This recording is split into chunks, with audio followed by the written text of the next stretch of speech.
Coming up on Mountain News this morning, as COVID-19 cases continue to increase in the Commonwealth, Governor Andy Beshear says he's prepared to take more actions to prevent the spread of the virus.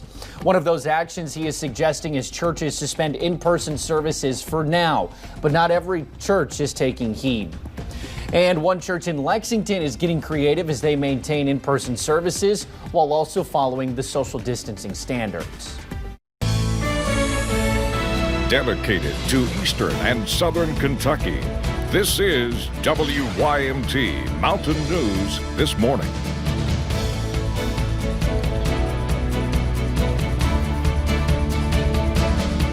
Good morning. It is 6:02 on this Monday. It's the 27th of July. Thank you for tuning in to Mountain News this morning. A brief rain shower yesterday evening may have cooled things off. Some others, if you're a glass half empty kind of person, just said it made it more humid. Depends on how you look at the world. Today, we can see a little bit of that same action. Brandon's going to give us the timing for it all as we welcome him in this morning. Brandon, I know that you had a rough Friday, so I hope that your Saturday your weekend rather, was nice and relaxing and you're ready to hit the ground running on this new week with new opportunities. Yes, sir. Much quieter this morning in a lot of ways. Didn't get a rude wake-up call, late or early, I guess, Friday morning. But things are okay now. We're in good shape, except if you're heading out on the roads pretty soon, use those low beams because it is foggy and it's getting worse across the region. Anywhere you see this gray and white shading there, that's where the densest fog is. So it's over toward Logan, Pikeville, down toward Hazard, all the way down toward Harlan and Jonesville, then back out along the I-75 corridor. London, not seeing it yet, but if you go south of London into East Tennessee, you're going to be noticing some dense fog. So again, just be careful out there and take it slow. Give yourself plenty of time to get where you're going. Temperatures, warmest spots up into the Big Sandy, up into northeastern Kentucky, Jackson at 70, along with Logan, Prestonsburg at 72, Ashland at 71. But you come back down to the south, Jonesville, a pocket of 70 right there. Everybody else, though, in the mid to upper 60s this morning. Iced coffee on the temperature. When factor in the fact that it's Monday for a lot of folks, we all need a little extra this morning, that's for sure. Day planner, we'll see temperatures climb quickly into the upper 80s, and when we get into that warm sector of the atmosphere today, that's when we'll start to see those showers and storms pop off in that typical rinse and repeat summer pattern there. But after today, some changes are on the way. We'll track those out for you in a few minutes. Will? Talk about that extra coffee, Brandon. I can hear the Keurig whispering my name already. It's growing louder and louder by the second. Thank you. Well, local health departments across eastern Kentucky gave updates on the COVID-19 pandemic in the region yesterday. The Bell County Health Department confirmed 5 new cases, bringing the county's total to 228. The Harlan County Health Department confirmed 5 new cases in their county, and it now has 185 confirmed cases. 1 death was also reported in Harlan County, a 70-year-old woman. The Pike County Health Department confirmed 26 new COVID-19 cases on Sunday. The county has passed the 200 mark and now has 211 confirmed cases. Well, Governor Andy Beshear provided an update on statewide COVID-19 numbers yesterday. The governor announced that there were 316 new confirmed cases of COVID-19. 79 coronavirus cases in Kentucky. The governor also announced 4 new deaths yesterday. The death toll now sits at 700. For more information on COVID-19 in Kentucky, you can always head on over to WYMT.com. Top White House coronavirus expert Dr. Deborah Birx met with Kentucky leaders yesterday. Kentucky is one of 5 states she's visiting that has an increasing positivity rate and a number of cases. Dr. Birx says that the spread of COVID-19 cases we are seeing now is at the household level. She agreed with the 10-person gathering limit, saying now is the time to stop attending large social gatherings. We have a real call to action for every Kentuckian to wear their mask and to protect those in their families by not going to large social gatherings. And if they do, to make sure they're protecting those in their families that have substantial vulnerabilities that we know are related to obesity, hypertension, diabetes, and chronic lung, heart, or kidney disease. Governor Beshear says we should expect to see another high number of cases in his update today. Well, last week, Governor Beshear called on churches to scale back in-person services for now to help stop the spread of COVID-19. But some churches are continuing on as planned, leaving some asking why. WYMT's Lacey Roberts talked with one pastor here in Hazard and has their answer. To Walmart and the other businesses, which I'm not opposed to them because we need them, and I see people there and I think, why can't we if we do it right? That is Ronnie Pennington, pastor of Petrie Memorial Baptist Church here in Hazard. Before the pandemic, we were running close to 100. Then switching to online services. We did it virtually.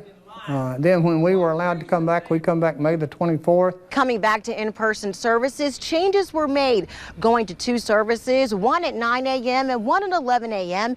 to ensure that social distancing was possible. So there's plenty of space and everybody's separated. And you don't have to take his word for it. You can see it. Every other pew is blocked with God at Work tape and X's marked 6 feet apart for those who want to socialize. It just makes it easier to get through times like this. We need some kind of encouragement in the midst of all this negative junk that we got going on. Yet earlier this week, Governor Beshear made a request. I recommended for the next 2 Sundays, with the escalating number of cases that we have, that it's a very dangerous time, and recommended that people do the virtual or the drive-up service. Pennington says it's not about defying orders, yet worshiping God. And that's where my side is coming from. Jesus is still the answer. And without him, we're not going to make it. If they can't come to a realization that something serious is taking place, would you be prepared if you had to meet God today? Saying if you can go to the store or lake, you can come to church. Person don't have to believe in them, that's their choice. But I can tell you right now, in my 47 years of ministry, 48 years as a Christian, I would not have went through some of the things I've went through without him. In Hazard, Lacey Roberts, WYMT Mountain News. In light of the coronavirus pandemic, Pastor Pennington says they did cancel Sunday school classes because they could not social distance properly. Well, meanwhile, one church in Lexington got creative in how it is allowing its congregation to gather while still socially distancing. David Prince, the pastor of Ashland Avenue Baptist Church, says it's important for his congregation to come together. While Prince says the church is sticking to guidelines, he does not support all of the governor's decisions. I don't think that the governor ought to focus on churches as a single group, but rather groups. If there are recommendations related to group size and group dynamics, that's one thing. But to say, I want churches to do X, Y, or Z is to single them out, I think, in a very unhealthy way. And that's happened a few times. As for how his church will meet, Prince says it's about being flexible and creative. They seek to bring people together, but with guidelines in check. Staying in Lexington, one community activist wants to make sure the fight for justice surrounding the death of Brianna Taylor does not diminish. It has been months since her death, and the case has sparked nationwide protests, and still no charges have been filed. Shelby Smithson explains how one artist is using music to keep the movement going. Rest in peace, Brianna Taylor. I go by the name of Divine Karama, and I just want to keep her name and her legacy alive the best way I know how. An artist hoping to carry more than just a tune, Divine Karama is using his music to make sure people don't hit pause on the fight for justice for Brianna Taylor. I've just kind of noticed that the energy for her case is kind of dissipated a little bit. So I was thinking of unique ways that I could continue keeping her name and case kind of in people's timelines. It's called 16 Bars for Brianna. A new verse is dropped every day that charges are not filed against the officers involved in the no-knock warrant that led to her death. The raps focus on different elements of systemic racism, from gentrification to racial healthcare disparities. Now, I'm going to continue this until her killers are brought to justice. So whether that's 100 days, hopefully it's only a few more days, right? But however long it takes, that's a minimal sacrifice that I can make as an artist when you think about the ultimate sacrifice that she made. Trying to get not the lyrics, but the message stuck in your head.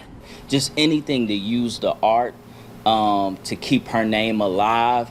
So that it inspires people to keep protesting, keep marching until justice is served. I keep spitting these bars for Brianna. In Lexington, Shelby Smithson, WKYT. Now to listen to the new music released each day, we have the link to the music on SoundCloud on our website over at WYMT.com. Protests continue to rage on in Louisville as a result of Brianna Taylor's death. One group of those protesters has now gone more than 1 week without food as part of a hunger strike. The hunger strikers say they're only allowed to drink water and take supplements, not having solid food until the officers involved in Brianna Taylor's death are arrested. But still, they say they found a way to feed off of justice. Nothing has been done. The 3 cops responsible for her murder still walk free as white men who can get away with the murder of a black woman in our community. Unless the news coming down this week is termination or indictment of the 3 officers involved in the killing of Brianna Taylor, it will not impact our strike or pursuit of justice. The group has live streamed their journey through Facebook every day, but say they have not heard from any area officials about their strike.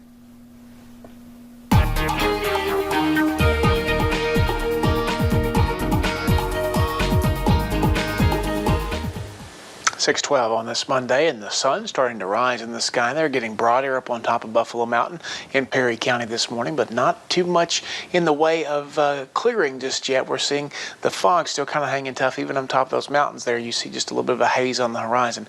As you can see the kind of the, down in the valley there, the mist of it down in the valley. Temperatures basically in the upper 60s in a lot of locations. Got a couple 370s there, Jackson, Logan, and Jonesville, and then 72 Prestonsburg, 71 up toward Asheville, but everybody else is in the 60s this morning. So a cooler morning, but still air you can wear. You'll feel it when you walk out the door. Upper 60s and low 70s on those dew points. So again, hopefully a little bit of a break later this week as we look ahead. Steamy and stormy today, especially in those afternoon hours, kind of that same summertime pattern, the heat of the afternoon.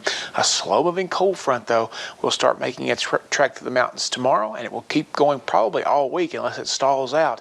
And then we'll see with that cold front, we'll see a big cool down ahead as we head deeper into the week in the last days of July. Will? All righty, Brandon, thank you. Well, it's almost 6:15. Thank you for joining us on Mountain News this morning. More news is on the way.